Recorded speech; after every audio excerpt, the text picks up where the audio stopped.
Estamos de volta, programa sempre com você, nessa tarde abençoada de quinta-feira, falando sobre pensão alimentícia, recebendo aqui nos nossos estudos o advogado Ali Salum para falar desse tema. Ali, como a gente tinha falado, como se faz esse cálculo da pensão? É calculado o valor? O cálculo baseado no que dispõe o Código Civil, ele é um cálculo bem subjetivo, hein? Não é um cálculo exato. É uma questão que vai demandar de provas com base no quê? Na necessidade daquele que vai receber a pensão alimentícia e na possibilidade daquele que paga. Ou seja, tem que ser feito um levantamento quais são as despesas corriqueiras normais desse menor, dessa criança ou adolescente, e com base no que é o salário desse pai ou dessa mãe, fazer esse cálculo. Desde que esse valor, essa equação não pode acarretar prejuízo para aquele que está pagando. Ou seja, ele não pode ter dificuldades financeiras para a sua sobrevivência e a troco de pagar uma pensão muito alta. Então tem que se balizar isso, tem que ser levado provas ao processo das reais despesas do menor com as reais despesas e recebimentos e salários desse pai que vai pagar essa pensão. Então não tem uma porcentagem mínima?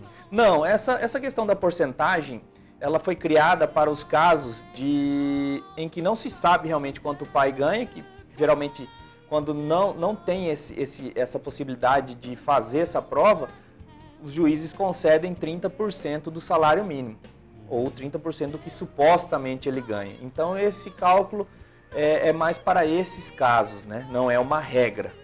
Então, se a pessoa não tem renda fixa, essa questão dos 30% que vai ser levada em consideração.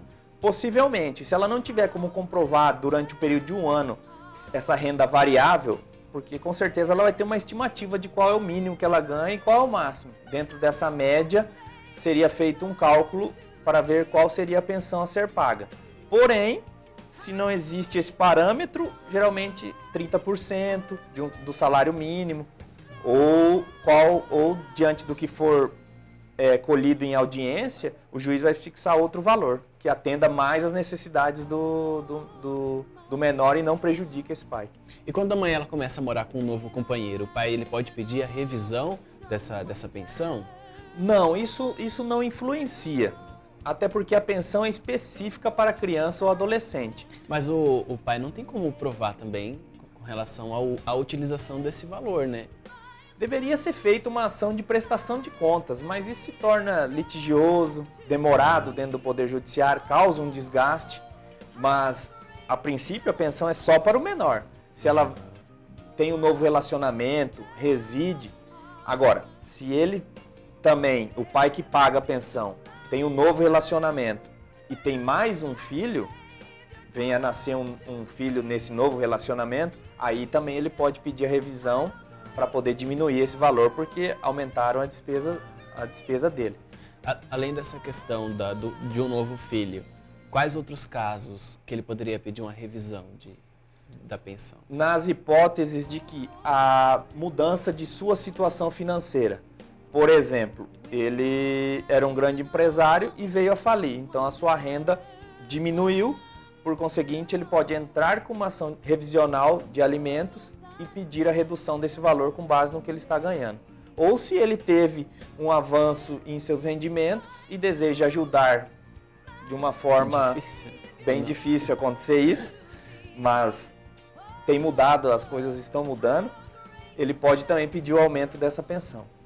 E por que tem pensões que são pagas com um valor muito, muito menor, muito abaixo? Existe também possibilidades assim? Existe porque o pai consegue... Eu digo pai porque como eu disse, são 90% dos casos é o pai que paga a pensão. O pai consegue provar realmente que ele não tem uma renda, que ele depende de alguém, que ele é apenas um estudante, então ele consegue provar que essa renda e que a mãe também tem condições de arcar com esse valor que está sendo pleiteado. Suponhamos que esteja sendo pleiteado R$1.000.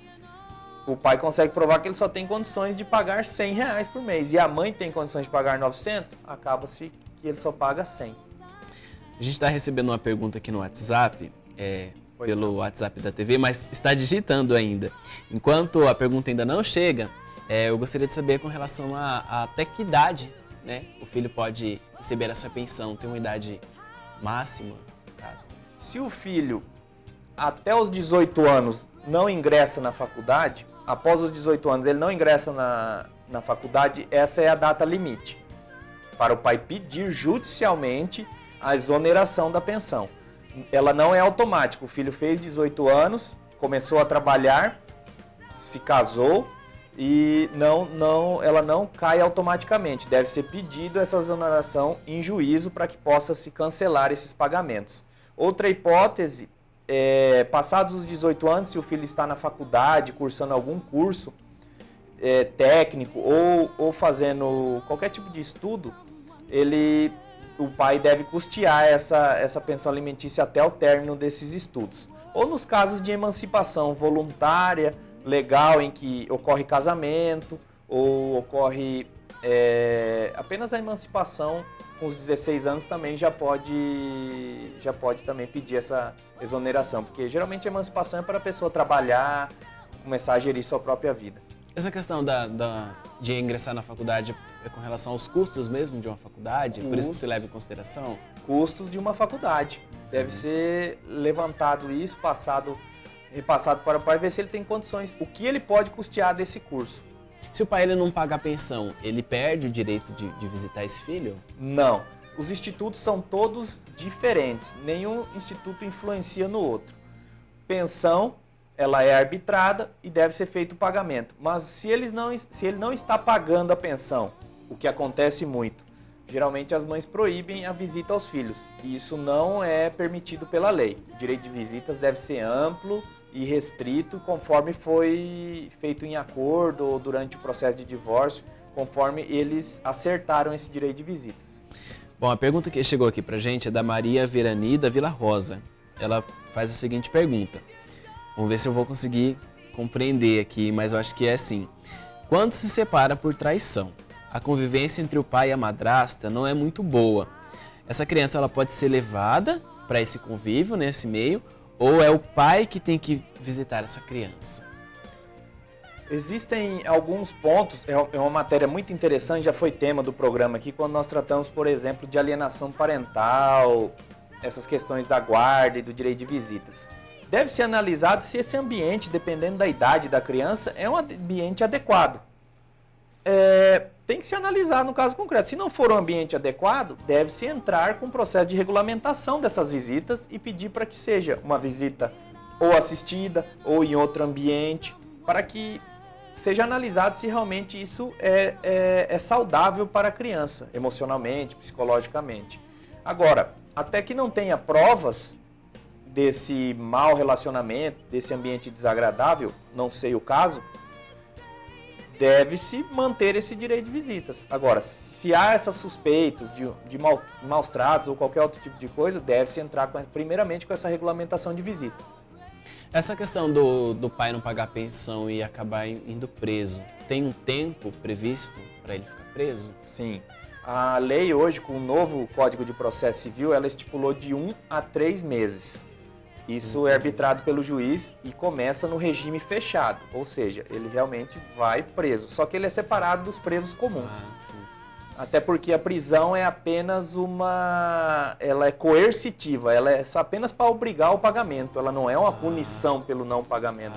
Por isso que ela tem essa diferença. Essa justamente era uma questão que eu tinha dúvida, porque se ele não tem condições de pagar, por que ele vai preso? Então ele vai ter mais dificuldades ainda de pagar. Sim. Antes dele ir preso, ele tem um prazo de 3 dias para apresentar uma justificativa, pagar o débito ou apresentar uma justificativa da impossibilidade de fazer. Porque alguma justificativa ele tem que dar. Porque se ele não tiver condições, ele deve procurar um advogado ou defensoria para entrar com uma revisão ou uma exoneração de pensão alimentícia. Nesses 3 dias? Não, em outro momento. Porque se ele não paga... Mas nesse tempo ele já está preso. Nesse tempo, a única coisa que ele tem que fazer é justificar a impossibilidade. Estou desempregado e não consigo pagar. E provar isso. Entendi. Ou levantar o dinheiro e fazer o pagamento. Senão, acontece realmente a prisão. Entendi. O que fazer quando não se consegue pagar o valor estipulado, então, dessa pensão? Se não se consegue pagar esse valor, é a ação revisional a cabível para poder reduzir esse valor e o pai consiga pagar, porque realmente a obrigação do pai ou da mãe em pagar a pensão alimentícia, ela decorre da lei, da sua obrigação, do seu dever como pai. Existe um ditado, voltando a essa questão da prisão no Brasil, que fala assim que no Brasil só vai preso quem não paga pensão, né? Tem essa brincadeira aí. Mas isso não é verdade, né? Na verdade, é um mau entendimento que se tem sobre as leis de uma forma geral e sobre talvez essa rigidez um pouco maior com relação a quem não paga pensão, por exemplo. É que, um pouco diferente do processo penal, a pensão alimentícia apenas não ocorrendo o pagamento, a partir do primeiro mês que não ocorre o pagamento já pode ser pedida a prisão. É diferente do processo penal, onde vai correr um processo, vão ser verificadas as provas e vai ser apresentada a defesa. E o processo é muito demorado, existe essa morosidade dentro do Poder Judiciário. Então, a pensão alimentícia acaba sendo muito mais rápido, né? Acontece a prisão. O juiz ele pode confiscar algum bem da pessoa que não pagou a pensão, como prova, como algo? Sim. Existem duas formas na execução da pensão alimentícia, que três formas, na verdade. Nós temos a prisão, o juiz também pode protestar o título, que isso é um título executivo, tal qual o cheque, só que ele é um título executivo judicial. Ele pode estar protestando isso e o nome do devedor, pai ou mãe, ir para o Serasa, SPC e cartório de protestos. Essa é uma das formas. E com relação à penhora, na verdade a palavra é penhora, não é confisco, pode existir sim para que possa suprir o pagamento da pensão e quite-se essa dívida, tal qual um processo de execução de um cheque. Pode então existir essa penhora de bens móveis ou imóveis, dinheiro em conta bancária através da penhora online, para poder estar saldando essa dívida. Se a pessoa está presa, ela tem um tempo para pagar, uma carência, assim, para pagar essa pensão que ele está devendo, se ele tem muitos meses atrasado, tem um valor mínimo? Como que funciona essa questão da... Não. Ele vai tem ficar que quitar preso. Tudo. Ele tem que quitar tudo. O ideal é que chame a outra parte e faça um acordo para poder parcelar esses débitos, reduzir um pouco o valor. Hoje em dia, as decisões judiciais não se opõem a isso, nem o Ministério Público, que também intervém como fiscal da lei, até pela existência de menores no processo. Não há essa possibilidade. Então, devem fazer um acordo para tentar reduzir isso, senão ele ficará preso de 1 a 3 meses, depois será posto em liberdade, mas a dívida continuará existindo. Filhos adotivos, eles também têm direito a receber pensão? Perfeitamente. Com o advento da Constituição Federal, Código Civil e outras legislações nos últimos anos, nas últimas décadas, nós temos que os filhos adotivos não são diferentes dos filhos sanguíneos, dos filhos biológicos. Então, no caso de um filho de uma criança que foi adotada por um casal, e esse casal vem a se separar, as obrigações, os efeitos são os mesmos de que fosse um filho biológico. Direito de convivência dessa criança com os pais, adotivos ou biológicos, e a questão da pensão alimentícia. Se a mãe ela tem filho de pais diferentes, 2 filhos, né, de pais diferentes, o valor da pensão tem que ser o mesmo? Depende da condição de cada pai? Depende da condição de cada pai.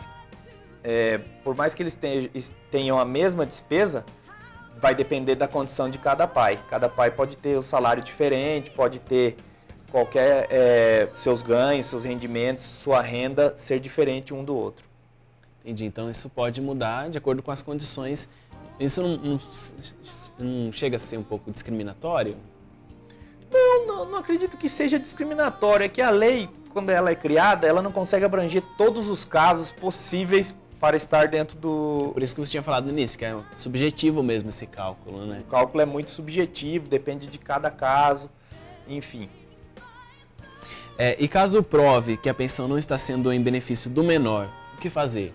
O pai ele tem como provar, nesse caso, situações assim? Sim.